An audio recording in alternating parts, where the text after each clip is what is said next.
The Lord was with Joseph. What's different about that? God was with Joseph.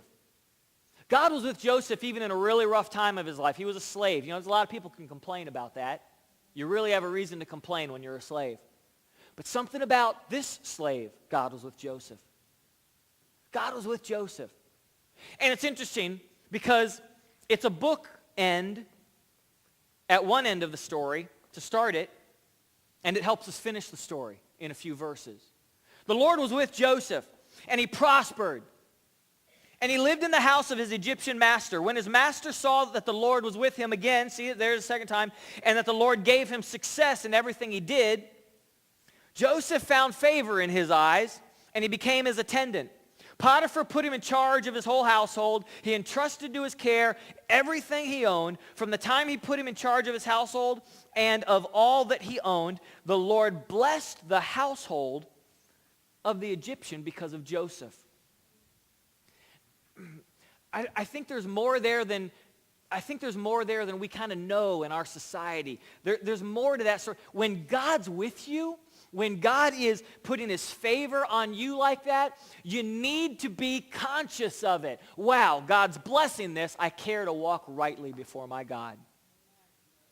God's doing something supernatural. I care, Lord, to walk rightly, to please you in all that I'm doing, and please you in all that I'm saying. And that will take effort.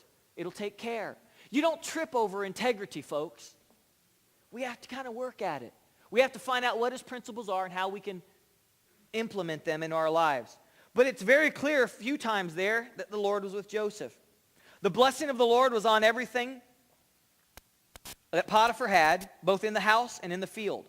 So he left in Joseph's care everything he had. With Joseph in charge, he did not concern himself with anything except the food he ate.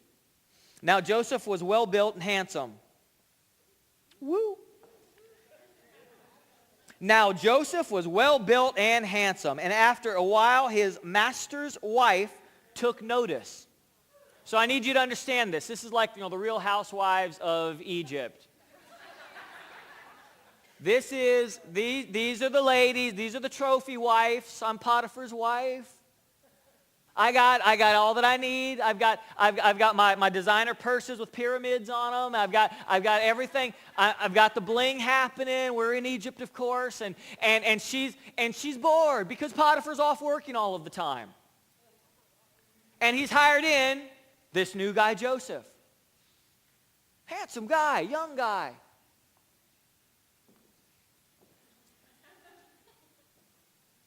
And she doesn't beat around the bush. She just says, come to bed with me. That's out there by that time. I mean, she's pretty determined. She had an agenda. Joseph knew better because God was with him. He had some decisions to make, but they were easier because he wanted to please God. Now, you go into any sports bar in this city or in any city, and you grab the first guy that's wearing a jersey, let's say, and you say, hey, I want to tell you the story about Joseph. Joseph was a good-looking guy, single guy. And this, hot-to-trot trophy wife, she had power, she had ability, she had money. She just threw herself at him. He would be going, hey, hey, hey, go Joseph. Because that would have been the mentality that doesn't involve integrity. What would God care for me to do right now? What would be the case? Now watch this. Now watch. He refused. With me in charge, he told her, my master does not concern himself with anything in the house. Everything he owns has been entrusted to my care. Everyone say trust. No one is greater in this house than I am. My master has withheld nothing from me except you, because you're his wife. How then could I do such a wicked thing and sin against God? Look up here.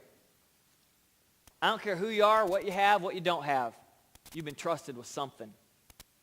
It might even be somebody else's something. You're trusted with something. You know, what has God trusted you with? Maybe What have you been trusted with that's somebody else's? What have you been entrusted with? God's trusted you with something. So we see just a couple verses down. Verse 10, and though he spoke to Joseph day after day, she spoke to Joseph day after day, he refused to go to bed with her or even to be with her. One day he went into the house to attend to his duties, and none of the household servants were inside. He caught him by his cloak and said, come to bed with me. But he left his cloak in her hand and ran out of the house. Joseph ran. Some folks would call Joseph a sissy, but Joseph cared.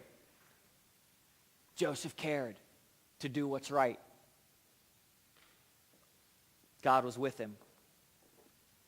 Number one, integrity is not always the easiest thing. Number two, but it's the right thing. Number two, the testing of our character proves our character.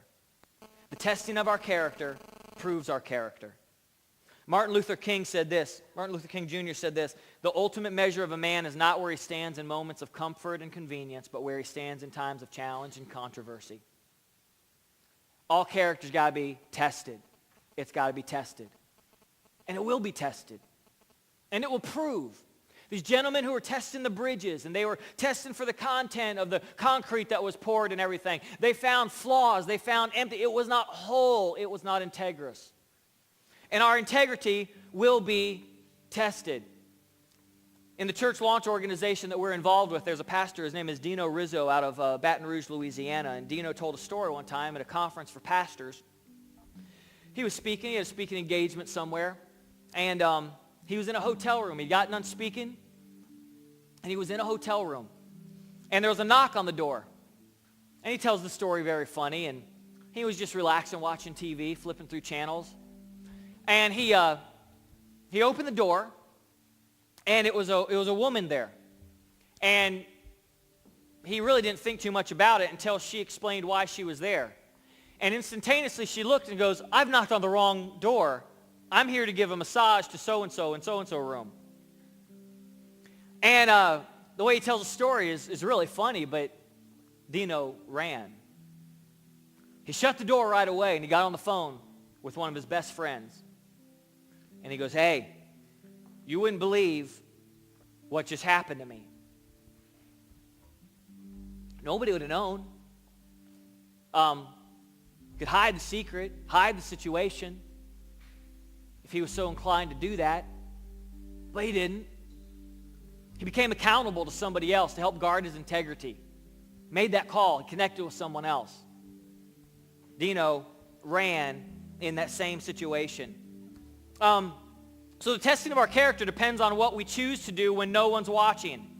And there's an amazing congressman, and I've been a fan of his for about 8 years, and his name is J.C. Watts. He's a Christian African-American congressman from Oklahoma, and he says, do the right thing when nobody's looking. Because there are too many people that think the only thing that's right is to get by, and the only thing that's wrong is to get caught. We used to tell teenagers, well, integrity is what you have written on your MySpace, by the way. Because it's amazing that to one crowd they will be one way, but to another crowd be another way. But to act the same way all the time, to be the same all the time is what integrity is. It's to speak the same way no matter who you're speaking to. And we all know those people who are good at that. They're just right. They're just in place, and you know they love God, and you know they're just truthful and everything. And we all know those people who you always wonder, what am I going to hear from them? And we don't have as much trust for them. We don't feel they live at that level of integrity. Do the same thing no matter who's looking. Fact is, we've already all been tested a lot of times. The Bible talks about the refiner's fire as an example of how our character is tested often. They would put gold into a cauldron, and they would assign intense heat to it. And as that gold melted, all the impurities would rise to the top, and somebody would take time to scoop off the impurities and discard them.